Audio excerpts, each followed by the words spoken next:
All right, greetings, kids. Exotic monkeys are on the loose in St. Louis, Missouri. You should see what officials are using to trap them. It's bananas. Todd Frankfort, you did not want to laugh at that. Greetings, brother. Todd is in the room. Thanks you to everybody watching the live stream. We're live on the radio right now. We're also on the internet. And we want to talk about local politics for just a minute. Todd is a friend. I want to start off the interview. I endorsed him. He is running for office. He's a lawyer. He's a family attorney. I won't explain how I know him, but I bet you could probably guess. And Todd is running for Justice Place 3 on the Texas First Court of Appeals. Todd, I know our audience is pretty politically savvy, and they're very active in local politics. So a lot of them probably understand what that is. But for those that don't get why that's an important position, explain it to me like a 6-year-old. Like a 6-year-old? Okay. When you go to court and you have a trial, sure, you go to court and you have a trial. Yeah. Then if either side is unhappy with the result in that trial, then you have the right To appeal. Yeah. To have 3 other judges who weren't involved in the first trial review what happened there and figure out if the first judge made a mistake. It's important because the court above that, they get to pick and choose what cases they hear. Sure. So like Supreme Court of Texas, Texas Court of Criminal Appeals, they get to pick and choose. We don't get to pick and choose. So 90% of cases die in the first or 14th Court of Appeals because that they just don't. You can ask the Supreme Court to review it, but they just won't or don't. And when people go and try to appeal a case like that and climb up the ladder of the judicial system, that can be very expensive. Yeah. It is. Like tens of thousands of dollars. Tens of thousands of dollars. Because we have flirted with the idea before of going to court with the FCC so we'd have the liberty of saying swear words on the radio. And I have had a lot of friends in the legal community tell me, you could do it. You have as a First Amendment right, especially nowadays with podcasting and cable TV and all the other mediums of entertainment. There's a good argument to be made that I should be allowed to curse on the radio. But would it be worth the trouble? I mean, okay, so in that case, you would, if you're dealing with the FCC, you'd be in federal court. Sure, okay. And so they would fine you or sue you or try to shut you down. Right. You would then sue them to get out from under that. They would then, if you win or lose, whoever loses at that level would then appeal. It'd go to the Fifth Circuit Court of Appeals. And then ultimately, if you lost in the Fifth Circuit, you'd go to the United States Supreme Court. Right. All of that is beyond expensive. Very, very expensive. Yeah. So today, everybody's eyes are turned right now to the Supreme Court in this ruling on the trans in sports. Yes. Which is, I mean, I think it started in West Virginia or Iowa. I haven't even been paying attention to it, but a lot of states have done this. They wrote a law saying boys have to be boys, girls have to be girls, Title IX. It feels like there's a lot of legal precedent here to determine that a biological male just shouldn't be competing with a girl. And yet somehow this has climbed all its way up the ladder and it's found its way to the Supreme Court, where Ketanji Affirmative Action Jackson Brown, who has admitted during her confirmation hearing she doesn't know what a woman is, will have to determine whether or not trans athletes are allowed in boys and girls sports. Right. Which is crazy to me. I understand. Yeah. I understand. It's crazy to you. As a judicial candidate, I can't really get into I get that, but issue that they could end up in front of me on the Court of Appeals. Well, on that point, you emphasize judicial restraint, applying the laws as written. You're what's considered to be a textualist, which is in legal world, it's not even really conservative versus liberal. It's more like to me, it's like, the legislature makes the law. Right. I don't necessarily have to agree with that law. But whether I agree with it or not, I'm still bound as a judge. I'm bound to interpret that law as written. Can you give an example from your legal career where you believe a court overstepped by effectively making new law rather than interpreting existent statutes or precedents that were as they were written? The example that I can think of from my career is when there was a judge who way overstepped in my favor. So I wasn't really going to complain about it too much, but sure. She way overstepped in my favor, and ultimately it got corrected on appeal. Had she not done so, then I feel like there may have been a better chance that her ruling would have not been overturned. Wow. And so that is that common? Does that happen a lot? Yeah, it happens. I don't know that it happens a lot. I think that a lot of times you end up with rulings that are not necessarily consistent with I don't know, the way I would do it. Right.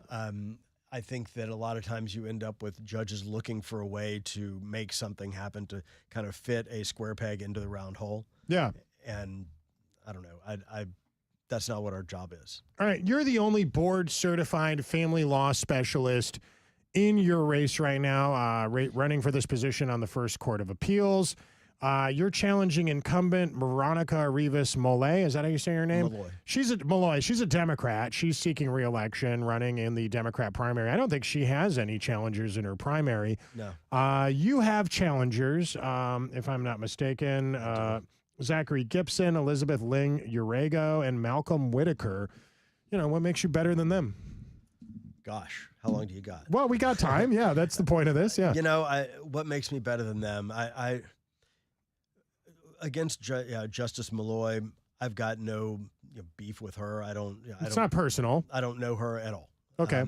In my primary, I feel like I'm a better choice for a variety of reasons. Okay. Against Mr. Gibson, he is a district attorney. He's been practicing for just over 10 years. And I feel like, I think just over 10 years, don't quote me on that. Okay. But not very long. My experience, I think, eclipses his threefold. If he wins, there will be, if he wins and his boss, who is also running, if she wins, there will be a whole bunch of former district attorneys on the Court of Appeals. There is not currently a single family lawyer on the Court of Appeals, not one. And why do you think that would help the community? Why is that important to Houston? Because, if God forbid you get divorced or have a child custody matter that gets appealed, you want someone who's been in the trenches and understands how to handle those cases. When I first decided to run, I had people on both sides of the aisle reaching out and saying, man, that'll be really good if there's a family lawyer on the Court of Appeals, because right now there are none. Sure. Okay, so that's, I'm sorry, go ahead. No, that's okay. So it's my understanding here, I'm just looking at some of the criticisms people have had about Veronica, and there are many. She's considered to be an activist judge. This was a partisan flip. She flipped a Republican seat previously held by Russell Lloyd. Before 2021, mostly big law commercial litigation in her history. Perceived as a Democrat in a conservative state. A lot of people think her policies don't align with the people around the state. And in 2020, incumbent Lloyd outperformed her in HBA lawyer preference polls. Some bar surveys showed mixed or lower ratings for newer Democrat appellate justices on efficiency and temperament. Have you looked at any of this? What are your thoughts on it? I haven't looked. I'm at this point, Kenny, I'm trying to get out of the primary. Sure. But you've won primaries before. I have won primaries before. The problem is you're in a red state. You're a Republican. You're a textualist in a big blue city in a big red state. And even though your legal opinions, your perspective of how the law should work probably align with most of the people in the state, in Houston, it's a little different, huh? In Houston, it's a little different. The advantage that I think I have, whoever wins the primary, I should be positive. When I win the primary. When you win the primary, Todd, I win the primary. I like it, yes. The advantage is that it's not just Harris County that gets to vote. Yeah. It's also places like Brazoria County and Galveston County and Chambers County, big red county there. And then going out west towards Waller County and Austin and Colorado counties, they all get to vote in this race as well. And historically, that's how in the last cycle we had a bunch of Republicans take over the 14th court. Okay. Yeah, I like it. Look, I want you to win. I think that Todd's a great candidate. I want me to win, too. His name's Todd Frankfort. I'm endorsing him. Todd also happens to be a family lawyer, which means he deals with divorce. When we get back, can we talk about that for a minute? You bet. Stick around. They say whenever you lose sight of the enemy, look behind you. Yeah, that's some bad paranoia right there. Probably brought on by a bong rip or two. That's Kenny true. Webster's Pursuit of Happiness. All right, I am tweaking around knobs and buttons here, running the board, while I record segments for our afternoon show today here in Houston on KPRC 950. While I am doing that, Todd, I have about 60 seconds here. Why don't you tell us about how people can find you online, your campaign, that sort of thing? Oh, it's easy. www.frankfortforjudge.com. That's FRANKFORT for judge. And are you looking for donations, volunteers? What's going on with that? Definitely looking for donations. Volunteers, probably that too. there's a way to contact us through the website, and I would love to hear from anybody who wants to reach out. You are a very good lawyer. I know that because I've hired you before and you're a friend. I've worked with you. You and I have spent months together working on a case together. You are a very good legal mind. You're a sharp person. You understand how government works on a multitude of levels. You are a very humble person for a politician. Do you think that, does that, you got to fight, Todd. Get mad at these people. I am a humble person. Why? It's just how I was raised. Well, there's not a lot of egos in politics. I mean, there's a lot of egos in politics. There's not a lot of humility in politics. I'm all about humility. I like that. All about it. I think that I would rather be humble and walk softly, carry a big stick. I've got a big stick, and I'm happy to carry it. And, Same, me too, Todd. Oh, stop. All right, hang on. We're going back on. Hold on, everybody.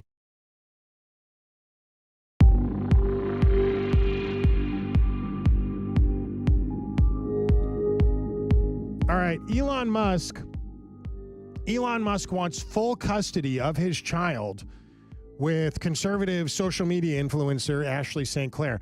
But I'm told she plans to make it difficult for him by demanding he pick the kid out of a lineup first. I don't think he can do it, Todd. What do you think? I don't know.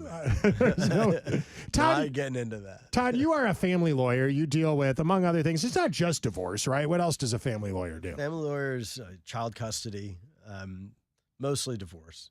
Divorce, child custody, modifications of custody arrangements. When there are emergencies involving a child, we'll jump in and handle those too. In Texas, we have something called equitable division of property. It feels like equitable division of property means she gets the house, you get the mortgage payments and the sad futon. Is that kind of accurate? Why does it feel that way? I don't know why it feels that way. It shouldn't feel that way to you. I mean, we've worked together. Sure, right. But equitable division, to me, starts out, and the case law says, you start out at 50-50.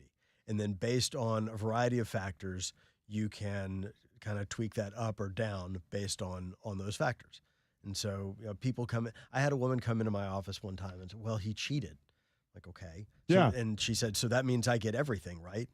Like, no, not quite. No, only if he spent money on his mistress. If he spent money on his mistress, then we get to try and get that back. But, no, it doesn't mean you get everything. It means you might get 52% instead of 50%. Compared to other states, I mean, all jokes aside, obviously I was going for the cheap joke there. Compared to other states, Texas divorce law is actually pretty simple, cut and dry. Would you agree? Yeah, there are some states that have these kind of weird formulas about how you divvy things up, and then there's alimony that's awarded in every case. And California, you go out to California, it's lifestyle based, so it's based on the lifestyle to which you'd become accustomed. And I have a whole bunch of people who would like that to be the law, but unfortunately for them, it is not. Men will often gripe that the mother gets custody edge even when dad's pulling equal weight. How do you review those appeals to keep it evidence only, zero gender favoritism? How does that work?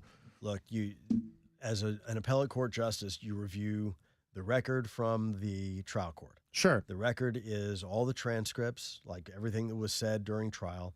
You review the exhibits that came in, and that's it. And the briefs of the parties that are appealing, and you base your decision on that information along with the current law. And that's where you, unless there is obvious gender bias, it's going to be difficult to overturn. I get it. On that basis. There are some people who think that child support math can feel like it's a rigged casino for high earners. What legal guardrails ensure it's fair and not punitive? In Texas, we have a formula. Yeah. And so based on the formula, I don't think anybody in Texas would say, well, maybe some folks, but I don't think in Texas, I don't feel like it is punitive. I feel like it's pretty fair. And yeah. I paid child support. So, it's something that you just got to do. And you didn't mind doing it. No. You loved your kid, yeah. I still do. I mean, I have two friends. I'm not going to out them on the air. They both happen to be women. They're best friends or people I go out drinking with sometimes. One of them tells me with one child, she's getting something like $2,500 a month. The other one has 3 kids. She tells me she gets $200 a month. That is mind-blowing to me. How does that happen? It's based on the income of the person who fathered the child. Sure. So if she has one child with, for example, a doctor who's making $500,000 a year, he's going to max out. He'll pay the maximum for child support. What's the maximum? It's a percentage of the first 11,000 something dollars net of your income. Sure. Okay. Okay. So if she has a child with father A, that he's paying the maximum because he's a doctor. Then she has a child with a guy who works at a fast food restaurant. He's going to end up paying close to the minimum because he's not earning as much. So it's based on the income of the person paying the support. Alimony in the state of Texas, I think, kicks in after 8 years or 10 years. It depends on the circumstances, but really it only kicks in if you can prove that you don't have enough money to maintain the same lifestyle? No, to provide for your minimum reasonable needs. Okay. So alimony, let's say 8 years. Does that happen? 8 years? You get it can. You have to have been married for a long time for it to happen. Okay. So when it kicks in, is there a way for the husband to prevent alimony from just going on forever? Does that happen to people? No, not in Texas, because it's, again, Texas alimony law is set up in a way that you've got to jump through a whole bunch of hoops to get it. And then when you do get it, it's very limited. Limited in terms of amount and length of time. From your understanding, and not your personal opinion, but what's the state that people often say is the worst for men? The worst for men? Considered to be public opinion, obviously not your personal opinion. I'm not trying to I'll put it this way. I don't know about for men, but for the person who's paying the alimony, the person who's going to be obligated to pay alimony, I would guess it would be California or New York. Yeah, because blue states, and so that makes sense to me, yeah.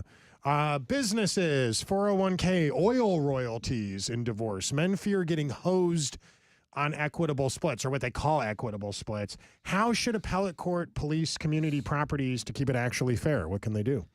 Review the trial court record and make sure the judge didn't mess up. Yeah. That's what happens. There are some of the judges here in Harris County are, I'm not a fan. Right. And I get that. You know what? And so they might be watching this. They might be, probably not, but I'm not a fan. And so I think that some are better than others. And you just got to make sure that they're not ruling emotionally. You want their decisions to be based on the law. Yeah. And again, with the activist judges, you don't want them trying to change the law. They just need to rule based on what the existing law is. All right. So as a dad, as a father, what can men do?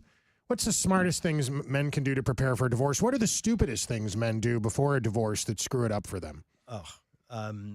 Stupid things. Common stupid things. I mean, obviously, don't go out and beat your wife, or don't go out and beat your wife. Commit crimes and things. Things like that. But common mistakes. I would get with a lawyer on the front end so they can help you prepare for what's coming. Yeah. The people who I find where they've got a bigger problem, it's where they've put their head in the sand and just kind of ignored it, and then you got to unmess up a messed up situation, and that ends up being more expensive. All right. You've lived in Houston for quite a while, Todd. These are the controversial questions. These are the questions that make people very uncomfortable. Where is the best place to get a taco in the greater Houston area? Ooh, that's a good question. There is a place, I like Torchy's, obviously. There are some places Austin. like that. Oh, Austin. But if I'm being local, like strictly local, there is a little place on 20th Street. Yeah. That I don't even remember the name of it, but it's on the corner of 20th and Harvard. And when I go there, I usually have to order in Spanish. So it's that good, yeah. It's really good. Is it called Choloso's Taco House? Nope. Is that what? It's a taco restaurant near 20th and Harvard in Houston. Likely Choloso's Taco House is 701 East 20th. That is not it. I don't know. La Carita Mexican restaurant? La Carita. What do you get? No, wait. La Carita? No, I think it's called, how are you spelling Carita? Carreta. Carreta, sí. Carreta. Okay, I don't speak German. I don't know. No, I beef fajitas, man. Beef fajitas is it? Crispy or soft? Soft, always. Soft. Really? Yeah. You don't like a crispy? For me, crispy taco is what Mom made for taco night in I love a crispy taco. I don't mind crispy tacos. I make crispy tacos too. But, if I'm going to the restaurant and they're making their flour tortillas right there, then, I'm getting that's what I'm getting. All right, barbecue. Where do you go? Barbecue. I like a bunch of different places. I like Truth. I like Blood Brothers. I like, shout out to my friend Pinkerton. Oh, Pinkerton's. They're opening a new place by Shepherd. It's right by my gym. Yeah, they are. As soon as that sign went up, every one of us thought, they're going to make $1 million. Oh, yeah. They're right by a barbell gym. Yep. I don't know if they've thought of that. I can't wait. It's going to be good. Best burger in Houston. Best burger in Houston. It's hard to go wrong with Whataburger. All right. Well, yeah, I wouldn't disagree with that. All right. Best steakhouse. Best steakhouse besides my house. All right. Besides my house, best steak. Probably Pappas. That's exactly what Busby said. Busby sat right in that chair. I don't know. He was here a month ago, and he told me, in the one on Westheimer, he says the one downtown is not that great. He made a controversial point about this. He said outside of the Loop. He said everyone wants to eat inside the Loop. The restaurants inside the Loop are not that great. You get bad service. They're overpriced, and they're in a hurry. They get you in and out as quick as they can. Yep. He said the Pappas on Westheimer. The original Pappas on Westheimer for steak is, I would put that up against any place. All right. He's a friend of mine. He is running right now for office. The website, Todd. It is frankfortforjudge.com. The word Todd does not appear in the title. He is running Justice, Place 3 of the Texas First Court of Appeals. He's also a very good family attorney. Todd, I appreciate your time today, my brother. Thanks a lot, man. Thank you for having me. My man. Kenny has always thought the best things in life are free. Free plus tax, of course. Kenny Webster's Pursuit of Happiness.